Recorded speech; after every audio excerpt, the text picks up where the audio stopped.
히브리서 1장 1절부터 3절 세 절만 읽습니다. 지난주에 이어서 또 같은 말씀인데 같이 읽겠습니다. 시작. 옛적의 선지자들을 통하여 여러 부분과 여러 모양으로 우리 조상들에게 말씀하신 하나님이 이 모든 날 마지막에는 아들을 통하여 우리에게 말씀하셨으니 이 아들을 만유의 상속자로 세우시고 또 그로 말미암아 모든 세계를 지으셨느니라. 이는 하나님의 영광의 광채여 본체의 형상이시라. 그의 능력으로 말씀으로 만물을 붙드시며 죄를 정결하게 하는 일을 하시고 높은 곳에 계신 지극히 크신 이의 우편에 앉으셨느니라. 아멘. 오늘 함께 은혜 받읍시다. 할렐루야. 이제 성탄주일이 2주 남았습니다. 여러분 지난 한 주간을 보내면서 주님의 성탄을 기다리고 또 준비하는 여러분의 마음은 어떠했습니까? 주님의 성탄을 매년 해마다 우리가 성탄절을 맞이해서 하는데 예수님의 생일이잖아. 예수님의 생일날 여러분 마음의 기쁨과 또 준비하는 마음이 남다를 수 있기를 바랍니다. 우리가 성탄을 준비하면서 이렇게 준비하는 사람들의 마음이 어떠해야 되는가 지지난주에 말씀을 드렸었는데 죄를 회개하고 그렇죠? 또 합당한 열매를 맺으며 준비하라 이런 말씀을 지지난주에 드렸습니다. 그러지 못했다면 오늘 또 말씀을 들으면서 여러분 나름대로 결단을 한번 해보시기 바랍니다. 성탄절 대강절 주일을 셋째 주일 이렇게 지나면서 예수 그리스도에 대해서 지금 2주 동안 지난주하고 오늘하고 말씀을 드리는데 예수 그리스도에 대해서 복음서에 많은 이야기들이 있지만 오늘 히브리서 기자는 예수 그리스도를 어떻게 이야기하고 있는가, 예수 그리스도의 존재가 무엇이고 예수 그리스도가 어떤 일을 하시는가, 히브리서 기자가 말하고 있는 그 예수 그리스도에 대해서 우리는 2주 동안 지금 말씀을 듣고 있습니다. 여러분 지난주일날 말씀을 들었던 말씀을 기억하세요? 예수 그리스도는 누구라고 그랬습니까? 예수 그리스도는 하나님의 상속자라고 그랬죠. 첫 번째 하나님의 상속자. 그 두 번째는 뭐라고 그랬어요? 네? 창조자라 그랬습니다. 그 다음에 세 번째는 뭐라고 그랬어요? 세 번째는 만유의 하나님의 영광의 광채시다. 이렇게 세 번째 말씀을 그렇게 드렸죠. 만유의 상속자라고 하는 말은 다시 반복해서 말씀을 드리면 창조하신 모든 만물, 즉 만유의 상속자라 그런 말입니다. 만유의 상속자. 만유의 범위는 모든 온 세계와 더불어서 보이는 세계와 보이지 않는 세계를 지칭해서 만유라 그렇게 말합니다. 그런데 예수 그리스도가 하나님께서 창조하신 그 만유의 상속자인 것과 동시에 우리와는 상관이 있는가 하는 거예요. 우리와 뭐라고 말씀드렸었나요? 상관이 있다 없다? 상관이 있다 그렇게 말씀을 드렸어요. 왜 그렇습니까? 왜 상관이 있습니까? 죽을 수밖에 없는 우리를 예수 그리스도를 통해서 예수 그리스도의 십자가의 능력과 십자가의 그 사랑을 통해서 구원해 주셨기 때문에 그 구원해 주심으로 인해서 오늘 저와 여러분들이 예수 그리스도 안에 속해 있다. 그렇기 때문에 예수 그리스도가 하나님의 상속자인 것과 마찬가지로 우리도 하나님께서 창조하신 만유의 상속자가 되는 것이다. 그런 말씀을 지난주에 드렸었습니다. 그 다음에 두 번째는 예수 그리스도는 창조자라고 그랬습니다. 그럼 이거는 창조를 시작할 때부터 삼위의 하나님께서 함께 하신 것을 우리는 잘 알고 있고 또 예수님이 창조자라고 하는 성경은 히브리서뿐만 아니라 여러 성경 가운데서도 이런 말씀들이 기록되어 있는 걸 볼 수 있죠. 모든 창조자, 이 만물의 창조자이시고 그 만유의 주인의 권한을 가지신 분이 예수 그리스도이시다. 그리고 세 번째는 예수 그리스도 하나님의 영광의 광채다 그래요. 광채다. 여러분 광채라고 하는 것은 뭐가 있을 때 광채가 나나요? 빛이 있을 때만 광채가 나는 거. 빛이 없으면 광채가 나지 않습니다. 빛이 없으면 광채가 생길 수가 없습니다. 그 광채가 바로 누구라고 그랬어요? 예수 그리스도다. 그런데 그 광채를 통해서 무엇을 깨닫게 되냐면은 무엇을 깨닫게 돼요? 바로 하나님이라고 하는 실체를 깨닫게 되는 거죠. 예수 그리스도를 통해서 하나님이라고 하는 실체를 알 수 있는 거예요. 그래서 예수님의 제자들이 예수님에게 말하죠. 하나님을 좀 보여달라 이런 얘기를 하잖아요. 이런 얘기를 했을 때 예수님 뭐라고 말해요? 바로 나를 본 자가 하나님을 본 것이다. 왜 나를 보고 나서 왜 하나님을 또 보여달라고 그러느냐 이런 말씀을 하시죠. 그러니까 하나님으로부터 오는 광채가 누구로부터 나타나고 있어요? 예수님으로부터 나타나고 있다.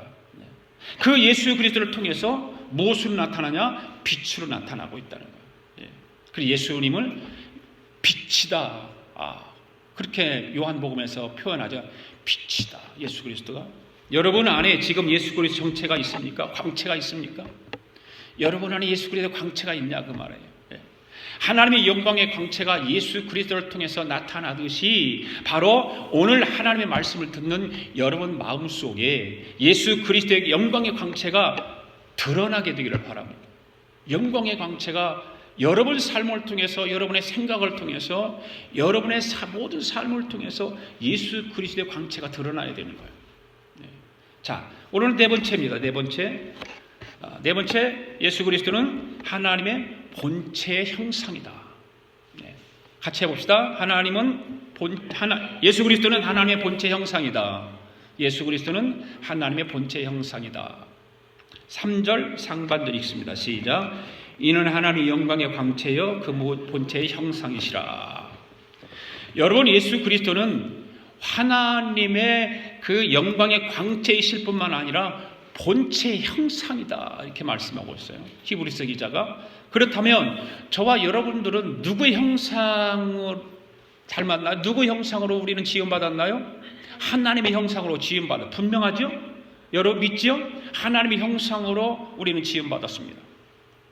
앞에서 영광의 광채라는 말과 본체의 형상이라고 하는 말이 비슷해요. 비슷합니다. 뭐 잘 이해하기에 따라서 같을 수도 있고 다를 수도 있고 그런데 달라요. 의미가 다르다고 하는 거예요. 여러분 왜 예수 그리스도는 하나님의 본체 형상이라고 했을까? 영광의 광채임에도 불구하고 왜 본체 형상이라고 했을까? 그것을 알려면 본체 형상이라고 하는 말이 무슨 말인지를 뭐 다 아실 거예요. 본체 형상이 무슨 말인지.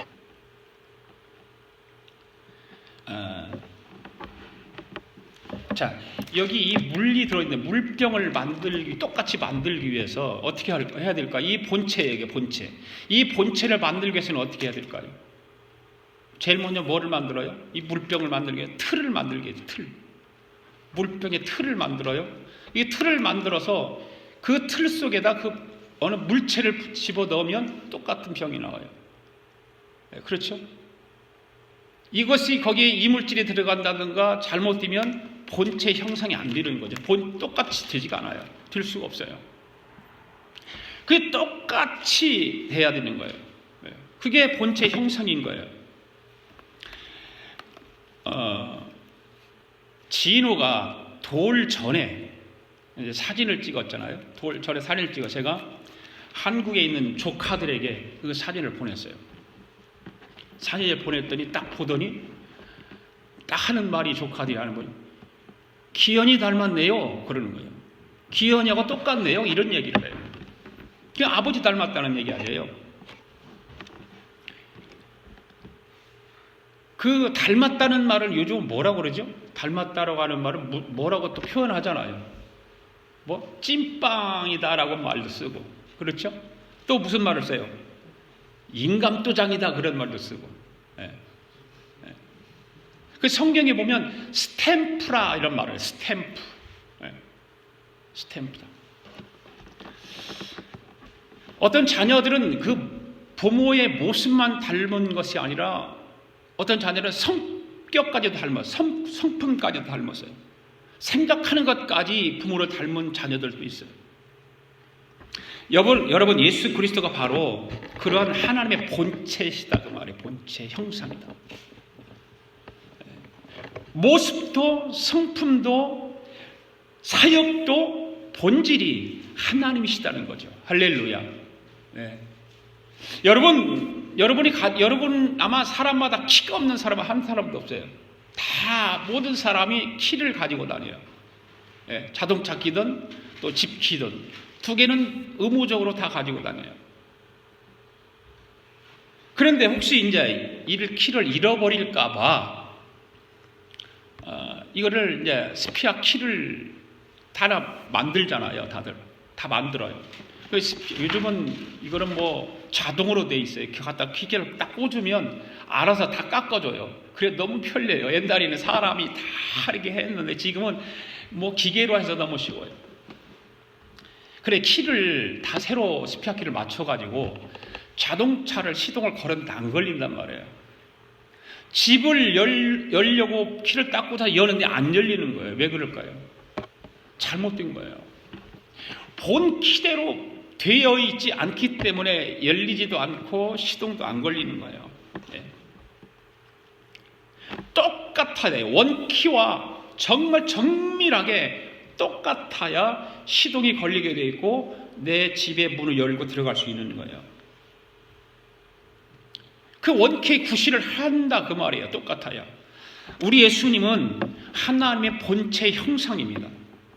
예수 그리스도는 하나님과 모습도 성품도 조금도 빈틈이 없이 정확한 분이에요.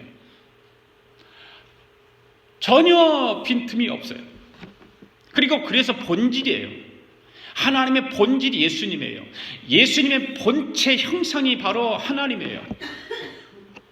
예수님께서 하나님의 본체 형상이듯이 오늘 우리 또한 하나님의 본체 형상으로 지음받은 자들로서 아까 고백했잖아요.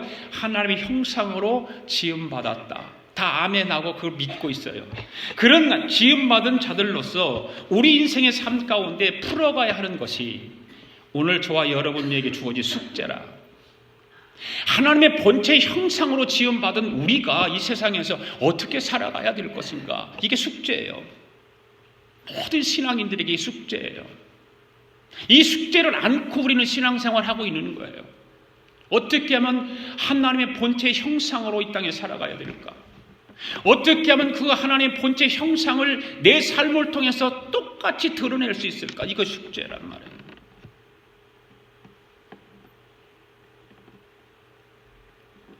그 다음에 다섯 번째, 예수님은 만물을 붙드시는 분이시다. 2절, 3절 중간까지 읽습니다. 시작. 이 모든 날 마지막에는 아들을 통하여 우리에게 말씀하셨으니 이 아들을 만유의 상속자로 세우시고 또 그로 말미암아 모든 세계를 지으셨느니라. 이는 하나님의 영광의 광채요 그 본체의 형상이라. 그의 능력의 말씀으로 만물을 붙드시며. 할렐루야.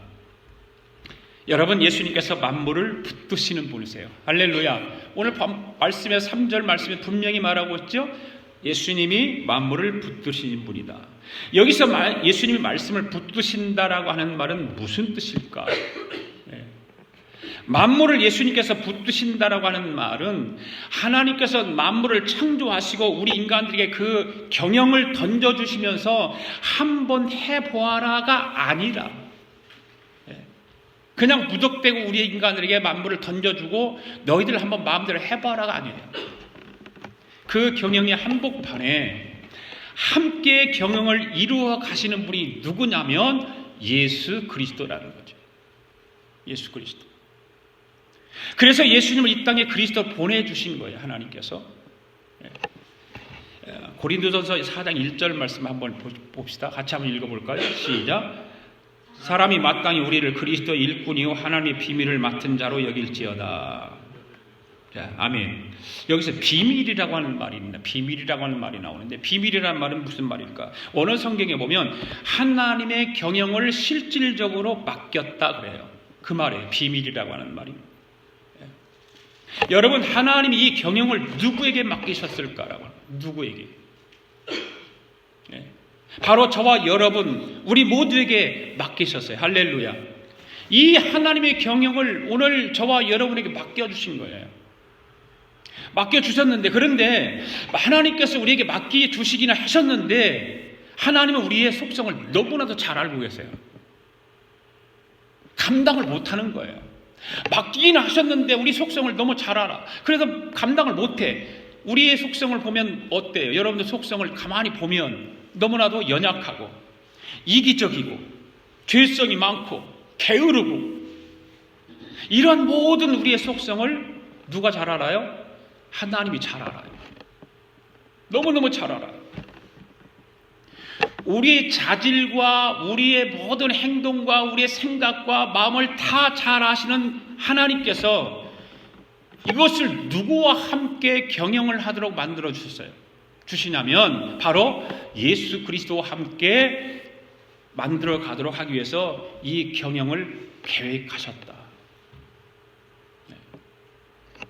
그러니까 이 경영을 이루어 가신다라고 하는 말은 만물을 붙들고 계시다. 누가? 예수 그리스도가.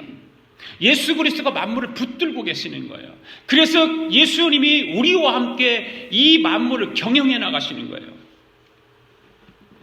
그런데 이 말씀을 보니까 이 만물을 붙드시는 수단이 무엇인가? 그 앞에 말씀이 뭐라고 그랬어요?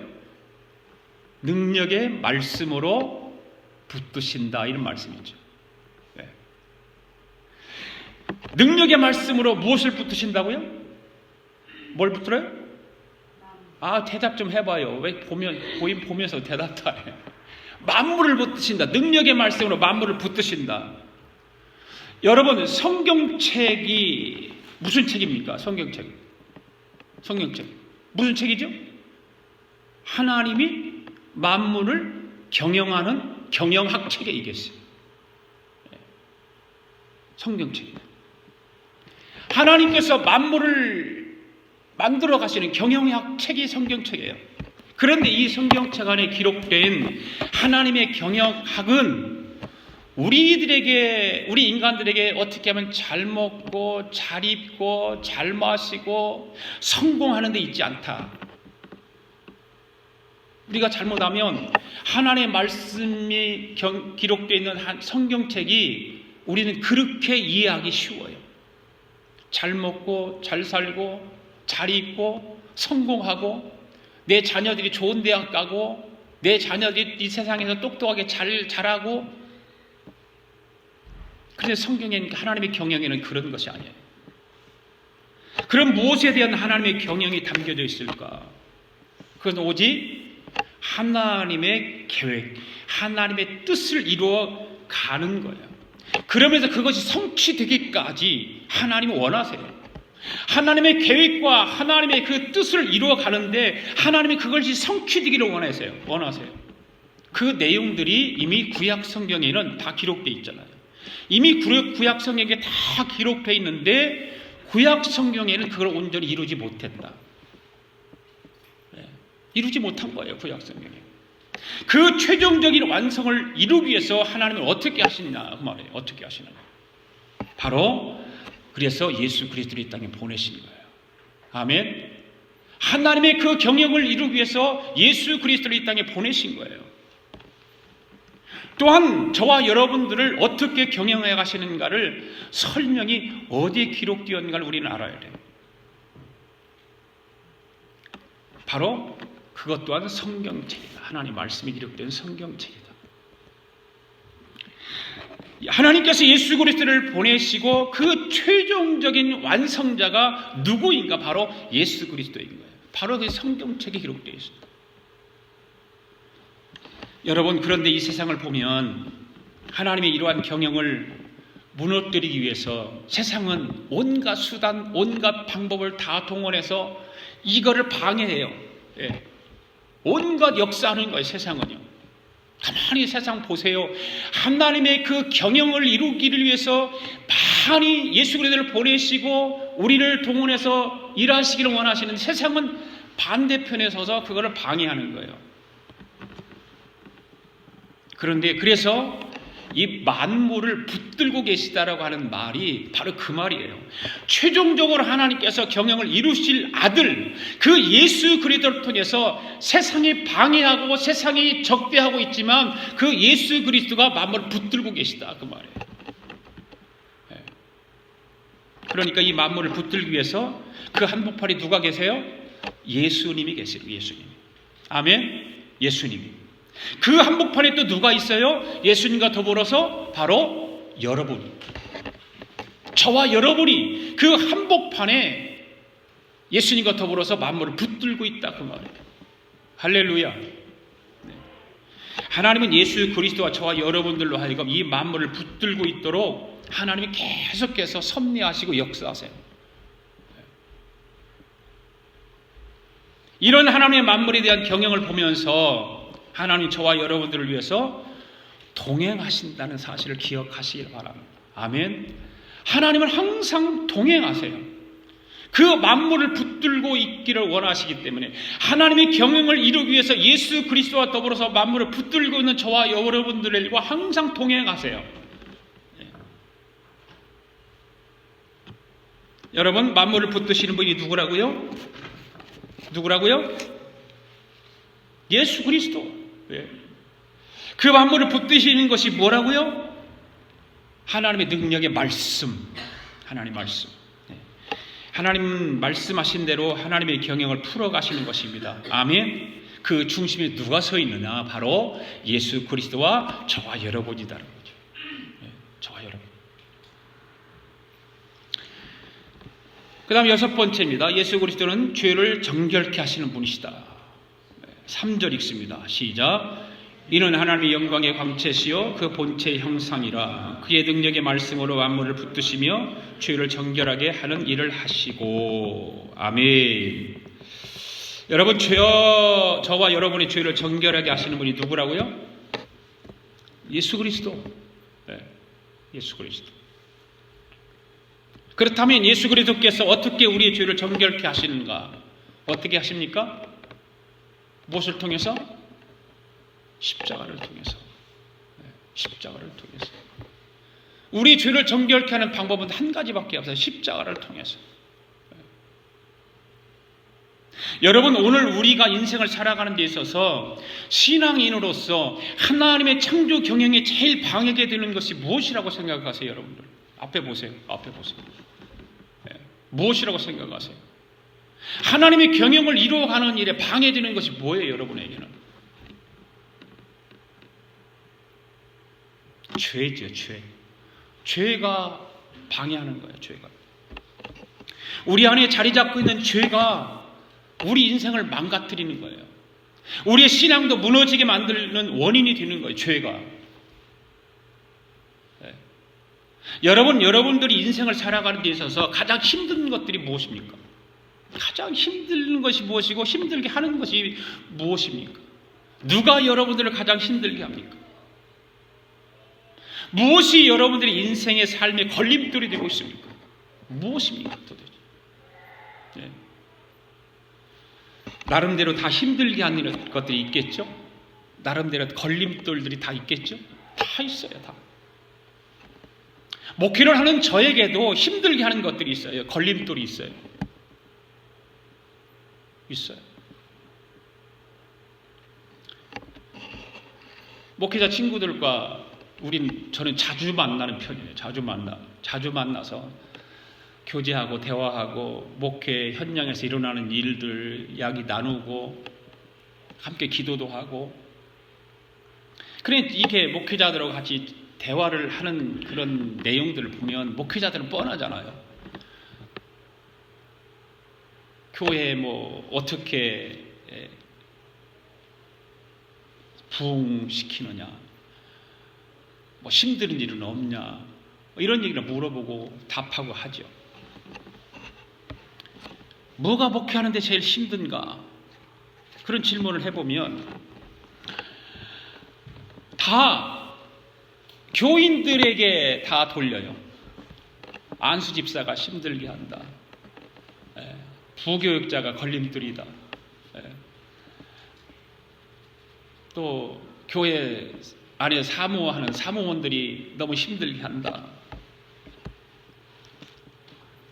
그런데 그런 말을 서로 주고받으면서 저는 혼자 생각하기를, 누구도 목회자의 걸림돌이 되는 것이 아니라, 안수집사가 걸림돌이 되는 것이 아니고, 안수집사가 힘들게 하는 것이 아니고, 교회 재직들이 힘들게 하고 걸림돌이 되는 것이 아니라 바로 나 자신이다라고 하는 소리, 그거 깨달아요. 나 자신. 나 자신이 나를 힘들게 하고 내 목회에 내가 걸림돌이 되는 거예요. 다른 사람이 걸림돌이 아니고 다른 사람이 힘들게 하는 것이 아니라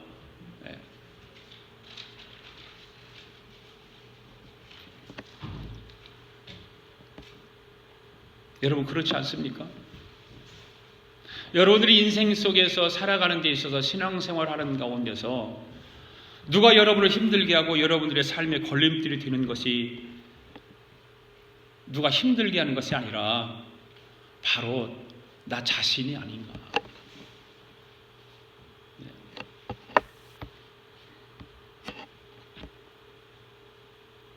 저는 그렇게 생각해요. 나 자신이 나 스스로를 힘들게 하고 내 목회에 내가 걸림돌이 되고 있다.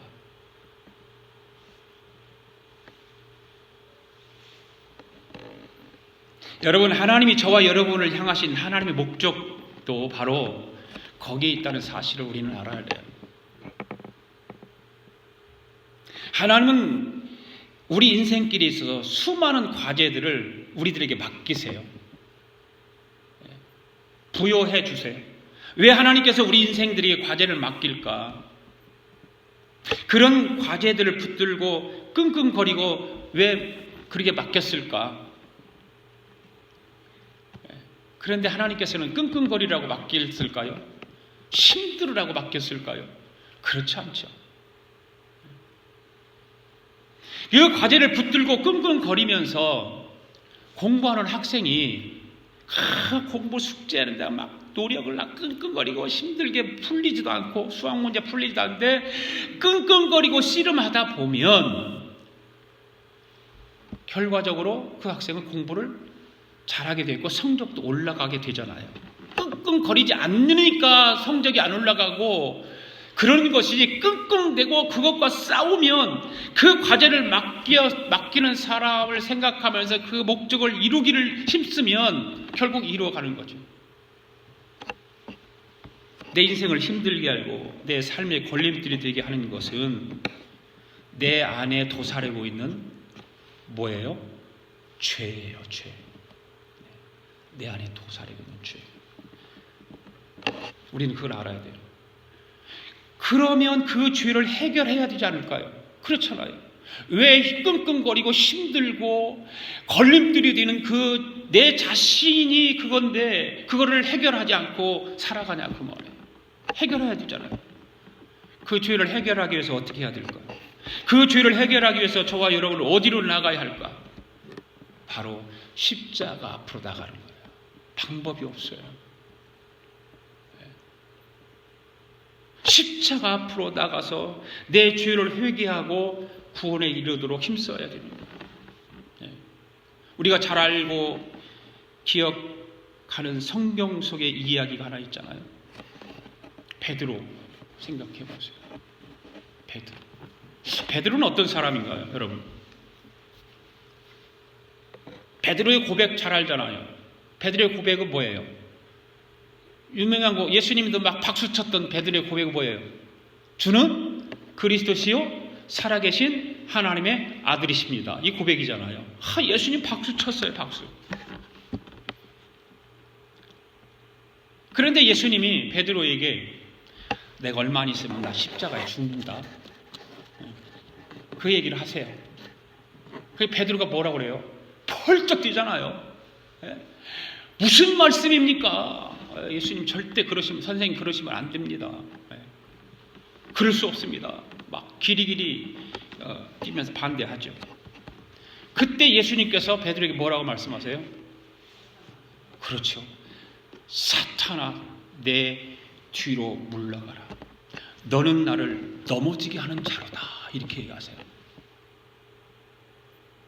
그렇게 칭찬하시던 예수님이 베드로에게 사탄이라고 얘기하는 거예요. 사탄이라고. 그 말을 들은 베드로의 속마음이 어땠을까, 여러분? 베드로의 속마음.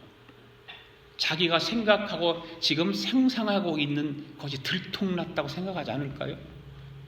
입으로는 주는 그리스도시요 살아계신 하나님의 아들이십니다라고 고백을 했는데 베드로의 속 마음에는 다른 것이 들어가 있잖아요. 뭐가 들어가 있어요?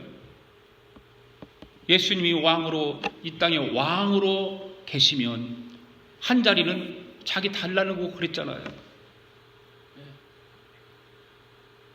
그 생각했던 것이 예수님께서 사탄아 내 뒤로 물러가라 너는 나를 넘어지게 하는 자로다라고 하는 예수님의 그 엄청난 말씀을 듣고 베드로는 감춰져 있던 속마음이 다 들키는 것 같은. 여러분 그래서 고백하고 속셈은 다르다. 여러분들 안에는 그것이 없나요? 저한테도 있어요. 고백하고 속셈은 다르다.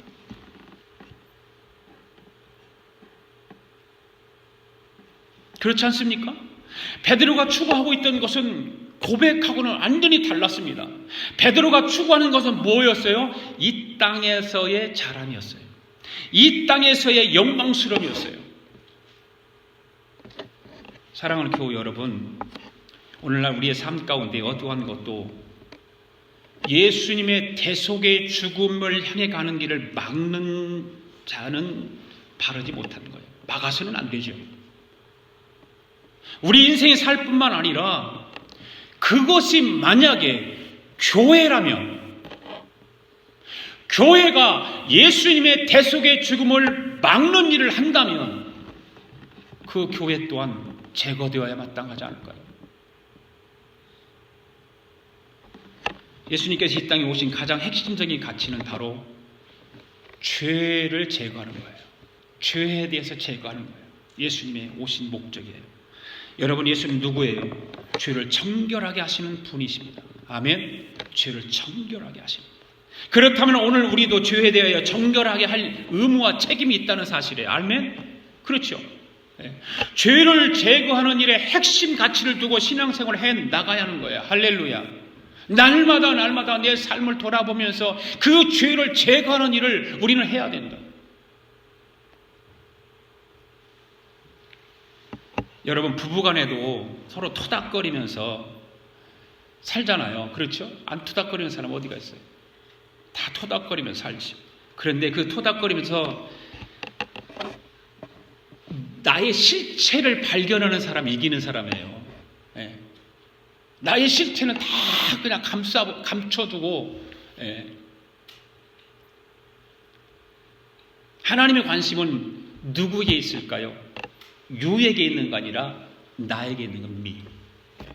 하나님의 관심은 나에게 있지 너에게 있지 않은 거예요. 왜 나에게 하나님은 관심이 있을까요? 바로 하나님은 나를 정결케 하는데 목적이 있기 때문에 그래요. 나 한 사람이 정결케 되기를 하나님은 원하세요. 여러분 한 사람이 정결케 되기를 하나님이 원하세요. 하나님 목적이 거기에 있는 거예요. 여기에 우리 초점이 맞춰져 있어야 우리 신앙이 온전해지고 성숙해져 가는 줄로 믿습니다. 마지막으로 예수 그리스도는 지극히 크신 이의 우편에 앉으신 분이시다. 그 3절 마지막 부분에 그렇게 있죠. 마지막 3절 읽습니다. 시작. 이는 하나님의 영광의 광채시요 그 본체 형상이시라. 그의 능력의 말씀으로 만물을 붙드시며 죄를 정결하게 하는 일을 하시고 높은 곳에 계신 지극히 크신 이의 우편에 앉으셨느니라. 할렐루야. 여러분 예수 그리스도께서 어디에 앉아 계십니까? 지극히 높으신 이의 우편에 앉아 계시다. 이렇게 성경은 말하고 있죠.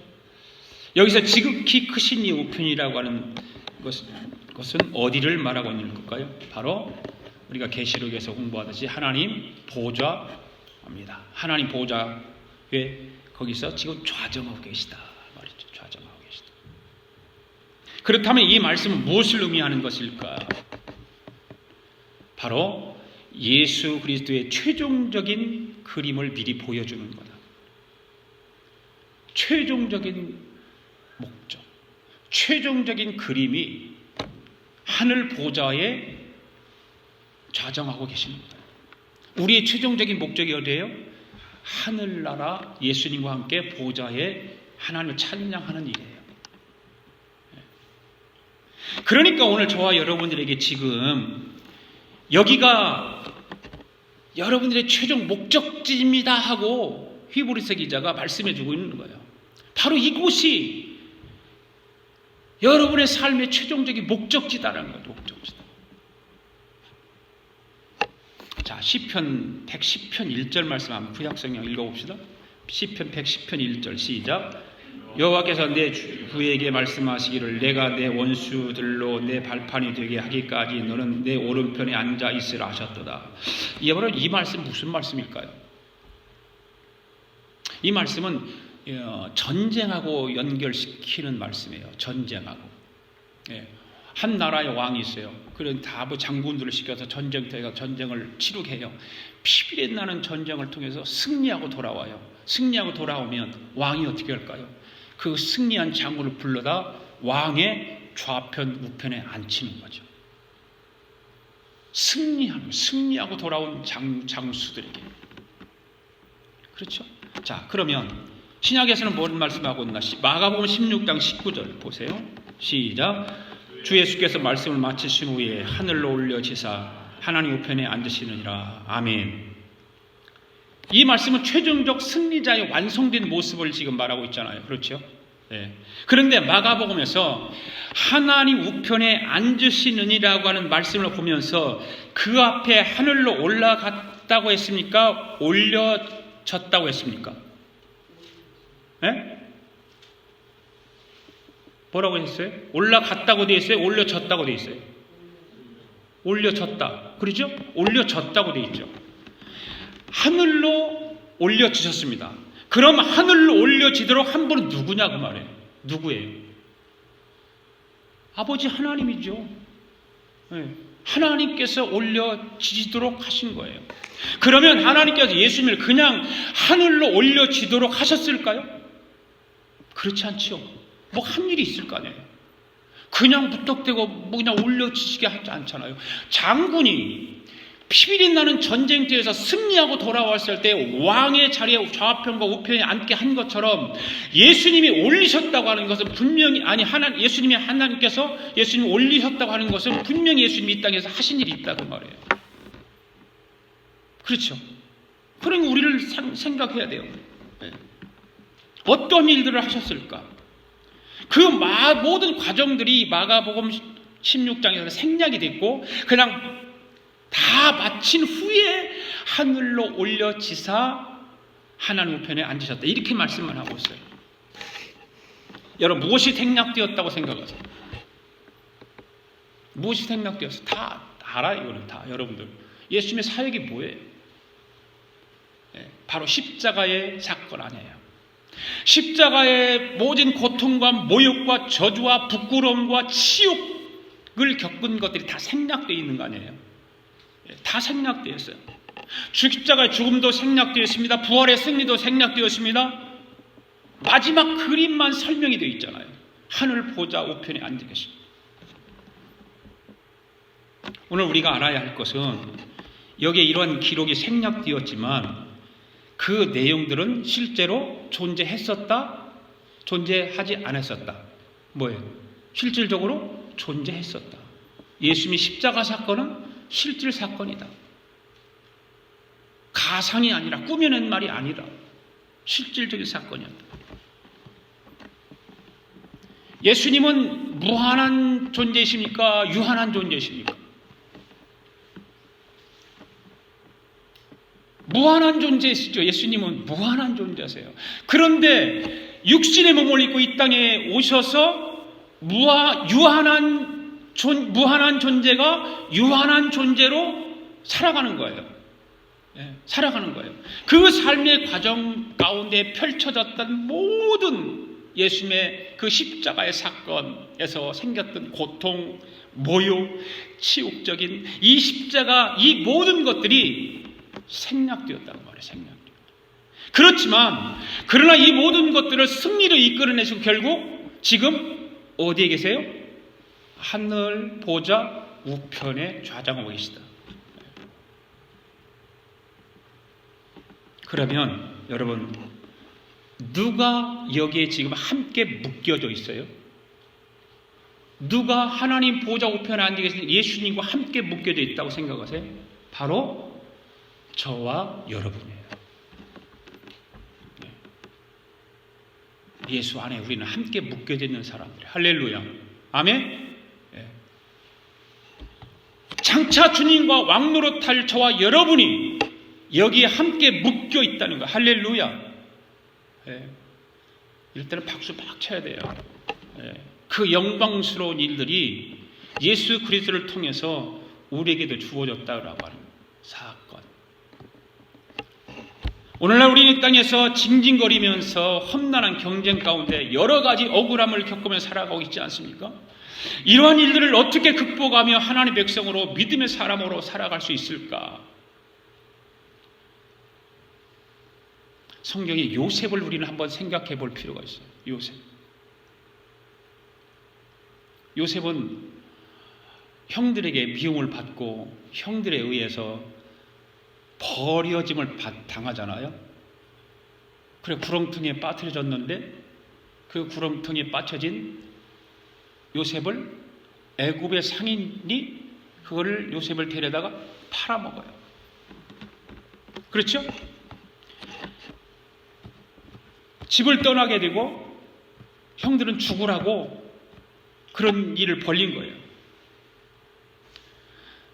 여러분이 잘 아시다시피 요셉은 누구의 예표예요? 예수님의 예표예요. 예수님의 예표. 그렇게 형들에 의해서 팔려진 요셉은 애굽의 한복판에 감옥에 집어 던짐을 당하죠. 그렇죠? 딱 거기에 들어가 있어요. 요셉의 감옥에 들어가게 된 것이 요셉의 죄가 있어서 들어간 것 아니잖아요. 그렇죠? 애굽의 모든 권력과 그 정치 세력으로 인해서 감옥에 들어가게 된 거예요. 다른 것이 아니에요. 그런데 여러분 잘 들으세요. 하나님은 어떻게 그 역사를 풀어가시느냐 그 말이에요. 어떻게 풀어가시느냐. 하나님은 요셉이라고 하는 한 사람을 통해서 어떻게 하나님의 그 역사를 풀어가시는가.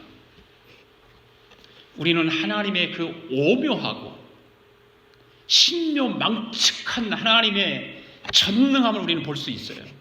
우리는 그 사건들을 읽으면서 그냥 시시하게 넘어가고 읽고 넘어가지만 깊이 그 말씀을 묵상하고 들여다보면 정말로 하나님의 섭리는 위대하다. 왜 그럴까요? 요셉이 피해자입니까? 가해자입니까? 피해자죠. 그런데 나중에 어떻게 되죠? 피해자가 가해자를 어떻게 해요? 먹여 살려요. 먹여 살려요. 그렇죠? 피해자가 가해자를 먹여 살려요. 형들이 기근을 만났을 때 누구 때문에 먹고 살게 돼요? 바로 요셉 때문에 먹고 살잖아요. 요셉은 억울하게 감옥에 던져졌던 피해자였지만 그 피해자 한 사람 때문에 한 시대가 먹고 사는 놀라운 일이 벌어지는 거예요. 일어나는 거예요. 예수님의 예표라고 그랬어요. 예수님의 예표. 여러분 어떻게 이러한 일들이 있을 수 있을까요? 악을 악으로 하면 이런 일들이 있을 수 있을까요? 일어나지 않아요. 형을 향해서 가족 형제들을 향해서 악감정을 가지고 내가 애굽의 총리가 되었을 때에 그 악감정 그대로 가지고 있었더라면 한 사람의 피해자가 한 시대를 먹여 살릴 수 있냐 그 말이에요. 절대 그렇지 않죠.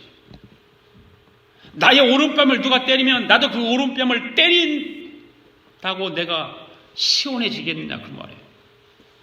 그 순간은 시원해질 수도 있어요.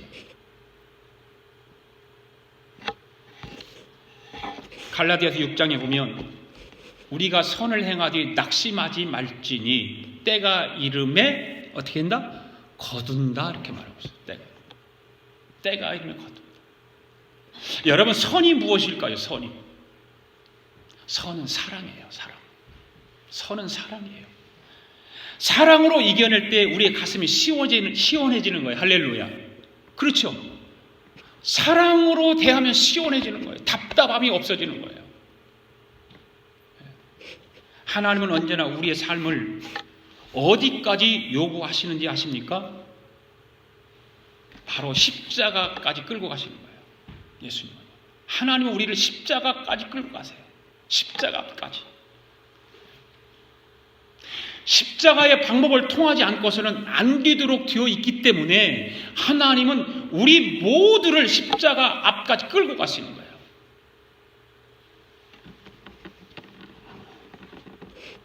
하나님은 항상 우리 인생의 삶 끝에는 십자가의 삶을 통해서만 이기도록 하게 돼 있어요. 십자가 앞에 엎드려야만이 승리할 수가 있어요. 십자가 앞에 무릎을 꿇을 때만이 사랑할 수 있는 거예요. 그러지 않으면 불가능해요. 우리를 거기까지 하나님은 그냥 이렇게 소몰듯이 몰고 가시는 거예요. 그게 요셉이에요. 요셉. 요셉을 그렇게 하나님 몰고 가세요. 요셉이 그 사랑하는 마음, 사랑하는 방법을 통해서 복수한 거나 똑같은 거 아니에요? 이긴 거나 똑같은 거 아니에요? 형들이 꼼짝 못했어요. 그렇죠? 말 한마디 못했어요. 형들. 알아보지도 못했을 뿐만 아니라 그 사랑을 통해서 멋진 복수를 한 거예요. 그 복수라는 단어가 거기에 맞는지 안 맞는지 모르지만 그런 거예요. 여러분이 다 아시지만은 얼마나 멋지냐 그 말이에요. 그 멋진 요셉 한 사람을 통해서 멋진 일들을 우리에게 보여주는 거예요. 주님 오시는 성탄을 준비하며 기다리는 저와 여러분들에게 성령 하나님께서 예수 그리스도의 속성이 무엇인가를 히브리서를 통해서 우리가 듣게 하시는 거예요. 그냥 성탄절을 그냥 당연히 세상 사람들이 장사꾼들이 떠들고 선전하고 막 불빛이 화찬란하고 이런데 흥분하고 이런데 가담해가지고 우리도 세상 사람들과 똑같이 살아가는 것이 아니라 우리에게 오신 그 예수 그리스도가 누구냐는 거예요. 누구냐. 그 예수 그리스도를 우리는 온전히 바르게 알을 때에 예수 그리스도를 경배하고 찬양하는 것이 잘 이루어지지 않겠습니까? 예수 그리스도는 이 땅에 무엇으로 오셨어요? 첫 번째, 상속자로 오셨어요. 두 번째, 창조자로 오셨어요. 세 번째, 만유의 뭘로 오셨어요? 보세요. 광채로. 하나님의 광채로 오셨고, 그 다음에 본체의 형상으로 오셨고, 그리고 예수 그리스도는 이 땅에 만물을 붙드시는 분으로 오셨고, 그리고 예수님은 이 땅에 모든 인간의 죄를 정결하기 위해서 오셨고, 결론은 뭐예요? 하나님 보좌 우편에 좌정하신다. 그 예수님을 믿는 자들이 함께 하늘 보좌에 예수님과 함께 앉아 하나님의 거룩함을 찬양하고 높여드리는 그런 일을 하는 거예요. 이렇게 우리 가운데 찾아오시는 예수님을 2017년도 이 성탄절에도 예수님께서 십자가를 통해서 사랑으로 이기게 하신 그 놀라운 사랑을 가지고 오늘 우리도 이웃을 사랑하고 형제를 사랑하며 복음 전파에 힘쓰는 저와 여러분 될 수 있기를 바랍니다. 이 찬양을 할 텐데요. 예수 그 이름 나는 말할 수 없네. 그 이름 속에 있는 비밀을, 그 이름 속에 있는 그 사랑을 말할 수 없어서 그 풍성한 표현 못해서 비밀이 되었네. 그 이름 비밀이 되었네. 사람들 그 이름 건축자의 버린 돌처럼 되었지만 내 마음에 새겨진 그 이름 아름다운 보석, 내게 있는 귀한 비밀이라 내 마음에 숨겨진 기쁨.